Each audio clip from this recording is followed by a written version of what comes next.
Que legal, né? Mais um espaço aí. E a gente volta a falar de saúde, né? Chamando atenção agora para uma doença grave, que é o acidente vascular cerebral, também conhecido como derrame. Pessoas jovens estão sendo vítimas do AVC, a gente tem visto, né?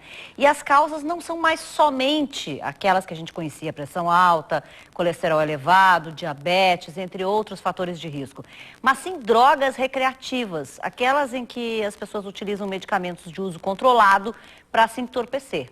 Em alguns casos, o acidente também pode ser causado por movimentos bruscos que rompem a parede da artéria. Para esclarecer esses casos e até para nos tranquilizar, né? Está aqui no estúdio a chefe do Serviço Médico de Neurologia e Neurocirurgia do Hospital Moinhos de Vento, a Sheila Martins. Tudo bem, doutora? Seja bem-vinda. Boa noite. Obrigada, boa noite. Vamos explicar para as pessoas direitinho como é que acontece, né, o AVC? O que é exatamente o AVC? O AVC é uma interrupção súbita, uma alteração súbita da circulação cerebral, que pode acontecer de duas formas. Ou ocorre uma obstrução de um vaso sanguíneo cerebral e falta sangue numa região do cérebro, que a gente chama de AVC isquêmico, que é o mais comum e ocorre em 85% dos casos, ou pode ocorrer a ruptura de um vaso sanguíneo cerebral e espalhar sangue pelo cérebro, que é o que a gente chama de AVC hemorrágico. Então, o AVC hemorrágico é mais grave, mas de qualquer forma o AVC isquêmico também pode ser muito grave, se não for tratado rápido. Bom, como a gente falou aí, os jovens, a gente tem visto muito jovem, né? E aí até uma idade que agora tu vais esclarecer, mas com esse tipo de problema, isso assusta muito. E ainda assusta mais a gente saber que não são só as causas que a gente já conhecia. Quer dizer, o uso de drogas pode ser um causador? Pode ser. Com certeza, a gente tem visto cada vez mais jovens com AVC. Que seria um limite de idade, o que a gente considera aí? Então, abaixo de 55 anos para baixo, a gente considera AVC em jovem. Alguns consideram abaixo de 45 anos, mas de uma forma geral, abaixo de 55 anos, a gente já considera AVC em jovem, porque teoricamente, por esses fatores de risco, hipertensão, diabetes, colesterol, o AVC deveria ocorrer mais tardiamente na vida.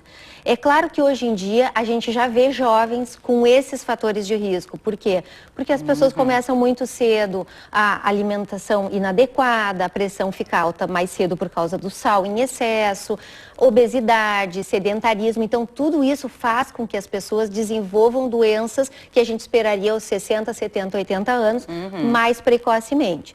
Mas, com certeza, o jovem tem outras causas, né, que não são essas conhecidas. E uma delas é o uso de drogas. Não é o mais frequente, mas é um fator importante, né? E cada vez mais a gente vê isso. Então, e que drogas seriam essas? A gente pode incluir álcool aí, qualquer droga ou mais remédios? O álcool ao longo da vida aumenta o risco de ter AVC e ele também, como ele aumenta a pressão, ele também aumenta o risco de AVC hemorrágico, que é um fator importante para isso.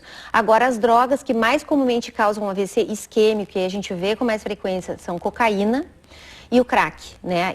Essas duas drogas são as que mais frequentemente relacionadas ao acidente vascular cerebral, principalmente porque elas causam um estreitamento do vaso, uma vasoconstrição e diminuição da circulação numa região do cérebro ou uma inflamação do vaso sanguíneo cerebral, que a gente chama de vasculite. Agora, ele dá algum sintoma? O AVC, a pessoa pode perceber de alguma forma? Sim, é muito importante. Em qualquer idade, mesmo em crianças, a gente está atento aos sinais de alerta, que são sempre de início súbito, repentino, de perda de força ou dormência, geralmente numa metade do corpo, dificuldade para falar ou para compreender a fala, dificuldade para enxergar em um ou em ambos os olhos, dificuldade de equilíbrio, falta de coordenação e o último é dor de cabeça súbita, muito intensa, que o paciente refere como a pior que já teve na vida. Qualquer desses sinais de início súbito pode ser um AVC e o paciente tem que imediatamente ir para um hospital. Em qualquer idade, tu falasse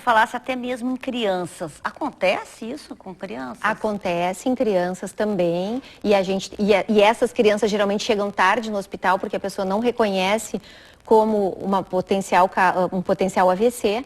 E uma das causas que tu citasse é a dissecção arterial, né? Que é o descolamento da parede do vaso sanguíneo por um trauma. Por exemplo, a criança está andando de bicicleta, cai e a carótida, que leva o sangue para o cérebro, descola a parte interna da parede e obstrui a circulação cerebral ou se formam coágulos naquela parede que se soltam e ocorre, então, uma obstrução na circulação cerebral. Então, a dissecção arterial é uma causa comum, uma das mais comuns nos jovens, crianças ou adultos jovens, mas por quer dizer, microtraumas. falaste aí andando de bicicleta, quer dizer, situações banais e a gente, de qualquer forma, a possibilidade é grande de acontecer isso, assim, em situações do dia a dia. A possibilidade não é muito grande. Geralmente, assim, em trauma maior é mais comum, por exemplo, um acidente de carro. Agora, em traumas menores, não é comum. Geralmente, a pessoa tem uma predisposição. Então, algumas situações que a gente já viu acontecer foi a pessoa fazendo o exercício físico, musculação, né? Fazendo um esforço excessivo, durante relação sexual. E, às vezes, até coisas teoricamente menores, para a pessoa mais suscetível, fazendo uma escova progressiva e o movimento brusco da cabeça causar uma dissecção arterial. Então, a gente sempre procura, quando esse é o diagnóstico mais provável, microtraumas que normalmente não causariam, mas que possam ter desencadeado aquele quadro. Bom, a gente fica muito assustado já quando fala em AVC e logo pensa, nossa, fulano teve AVC e morreu. Sim. E tal. Claro que a gente sabe que o risco é grande, mas existe a possibilidade da pessoa ter o AVC e fazer um tratamento e ficar bem? Existe.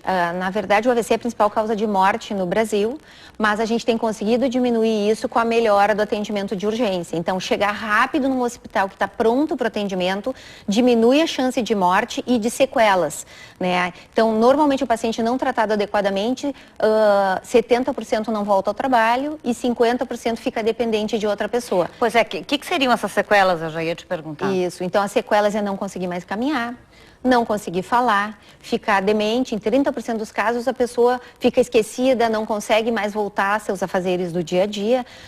Pode ficar com dificuldade de enxergar, dificuldade de equilíbrio. Então, depende da área do cérebro que foi comprometida.